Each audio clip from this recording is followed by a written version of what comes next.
Très ravi de vous informer en ce week-end à la une. La 5e session ordinaire de la Commission d'agrément des établissements privés d'enseignement supérieur a pris fin ce vendredi à Brazzaville. Au cours de ces 2 journées de travaux, cette commission a examiné des demandes d'agrément de ces établissements. Au finish, 29 dossiers sur 45 ont été validés. Les précisions avec Ulrich Adjebi et Steven Ellinga. Après 3 années de silence, le ministère de l'Enseignement supérieur vient de reprendre ses prérogatives de garant d'un enseignement supérieur de qualité en République du Congo. Cette commission d'agrément qui vient de s'achever a barré la route aux établissements hors normes et validé ceux qui remplissent les critères. Sur les 45 établissements ayant soumis leur dossier à l'approbation de la CAIPRES, 6 demandes de création sur 10 ont obtenu l'avis favorable, 6 sur 9 l'agrément provisoire d'ouverture et 4 sur 4 l'agrément provisoire de réouverture. Par ailleurs, sur les 22 demandes d'agrément définitif, 13 ont été validées et 9 rejetées. Des résultats satisfaisants pour le ministre qui reste tout de même intransigeant à l'égard surtout de ceux qui n'ont pas obtenu l'avis favorable. À ceux des établissements privés de l'enseignement supérieur qui n'ont pas obtenu des résultats favorables, je voudrais ici et maintenant les enjoindre de se rapprocher des services compétents du ministère de l'enseignement supérieur à travers la direction générale de l'enseignement supérieur pour les accompagner dans la mise en place et en œuvre d'un plan de régularisation de leur situation dans les meilleurs délais. Les établissements qui n'ont pas obtenu l'agrément d'ouverture, il ne pourra pas être toléré qu'ils puissent continuer à exercer leurs activités, bien sûr. Dès lundi, nous prendrons les dispositions pour que ces établissements cessent leurs activités. Du côté des promoteurs des établissements privés de l'enseignement supérieur, 3 recommandations ont été reformulées au ministère, parmi lesquelles la tenue régulière des sessions de la CAIPRES. Nous voulons amener les établissements privés à être les meilleurs et de qualité. C'est en substance ce qu'a déclaré Bruno Jean-Richard Itoa aux médias. Le ministre de l'Enseignement supérieur a animé un point de presse à la fin des travaux de la 5e session ordinaire de la CAIPRES. Objectif, apporter plus de précision aux conclusions de cette session d'agrément. Merveille Ndala et Steven Ellinga. Nous sommes tous témoins de l'état dans lequel se trouvent certains établissements privés. Ce sont des maisons transformées en écoles, en crèches, garderies,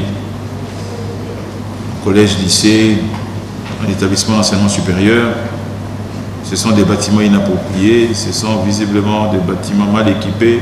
C'est une réalité déplorable que présentent certains établissements privés de l'enseignement supérieur au Congo.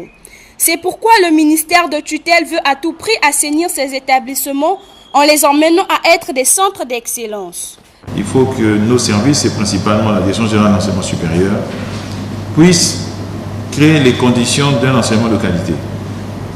Ça signifie probablement revoir le cadre juridique, revoir le corpus juridique qui entoure l'enseignement privé. Tous les textes qui régissent l'enseignement supérieur privé, est-ce qu'ils sont adéquats? Est-ce qu'ils sont pertinents? Est-ce qu'ils sont adaptés? Est-ce qu'ils sont applicables? Est-ce qu'ils sont réalistes? Est-ce qu'ils sont assez ambitieux? Est-ce qu'ils fixent la barre là où il faut? Félicitons les établissements qui ont obtenu l'agrément définitif. Bruno Jean-Richard Itoa les exhorte à doubler d'efforts, car le statut d'agrément provisoire peut leur être retiré en cas de défaillance. Bien, au niveau de l'enseignement privé, les parents payent, se sacrifient, parce qu'ils considèrent que c'est la garantie de la qualité de l'enseignement. Donc ce serait grave et gravement paradoxal que les parents payent, mais qu'ils payent en réalité une alternative qui n'est pas de qualité. Donc nous devons veiller à ça. Notre rôle est de nous assurer que l'enseignement privé est une alternative de qualité. Notons que le ministre a promis publier la liste des établissements ayant reçu l'air favorable de la Commission d'agrément des établissements privés de l'enseignement supérieur CAIPRES car seuls ces établissements sont autorisés à exercer en République du Congo. Changeons de chapitre à présent. La ministre du Tourisme et de l'Environnement, Arlette Soudan-Nono, a dénoncé le comportement de certains laveurs de véhicules qui polluent la rivière Doué dans le 8e arrondissement Madibou. Une dénonciation faite ce vendredi à Brazzaville lors d'une rencontre avec la presse. On l'écoute. Il faut que nous changions nos habitudes. Le sachet doit disparaître. Construire n'importe comment, sans savoir que vous polluez les sols, les airs, l'eau. Attention, les voitures que je vois venir laver dans le Djoué, ça pollue les eaux. Vous avez, au niveau des fleuves, des cours d'eau, les 25 mètres de la loi respectés. Au niveau des océans et des mers, les 100 pas du roi.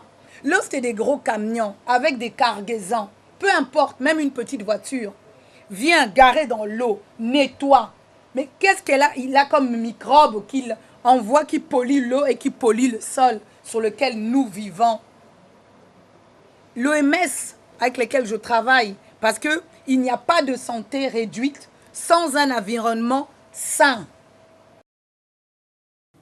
Toujours au cours de cette rencontre, Arlette Soudan-Nono a également parlé du centre de transit des déchets de la société Averda à Mpila dans le 5e arrondissement de Brazzaville. Pour la ministre, un centre de transit de déchets ne peut pas être implanté en zone urbaine. Une fois de plus, on l'écoute. Averda a été victime d'une mauvaise affectation de son centre de transit. Je dis victime parce que c'est la municipalité qui affecte. Quand la municipalité propose un site à une société qui gère l'assainissement d'une ville, la gestion des déchets, on doit faire l'étude d'impact environnemental et social qui vous dit, vous pouvez mettre là, voilà les recommandations.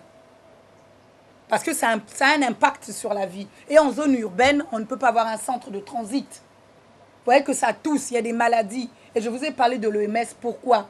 On a découvert qu'il y avait 6 virus qui subsistaient du côté de la cuvette ouest. Aujourd'hui, on a découvert 48 autres virus mutants que nous n'avons pas identifiés réellement.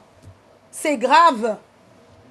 Ici, on a découvert, là où à Verda, à le centre de transit, des mouches translucides qui piquent et qui font des brûlures sur la peau que vous ne voyez pas. Donc imaginez ce qu'ils vous transmettent, qu'on ne connaît pas.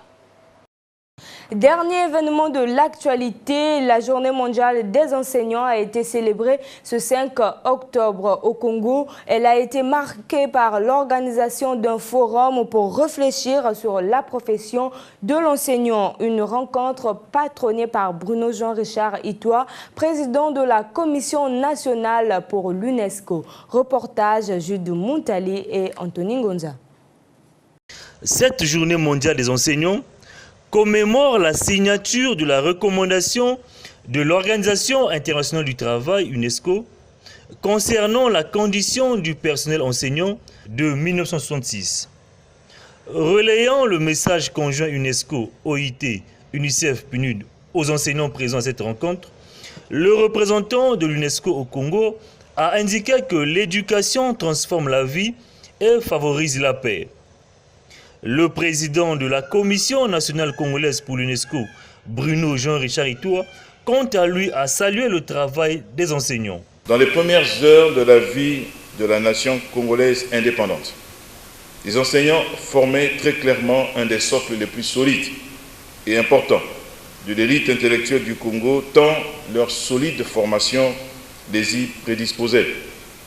Nous voulons inviter nos enseignants à la patience et à la persévérance dans le sens élevé du devoir qui les a toujours caractérisés. Quelques enseignants ont été décorés à titre exceptionnel et normal par le grand chancelier des ordres nationaux.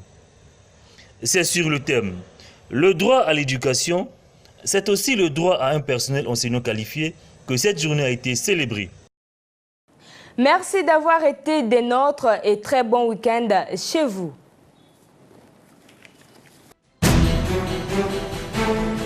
Thank you.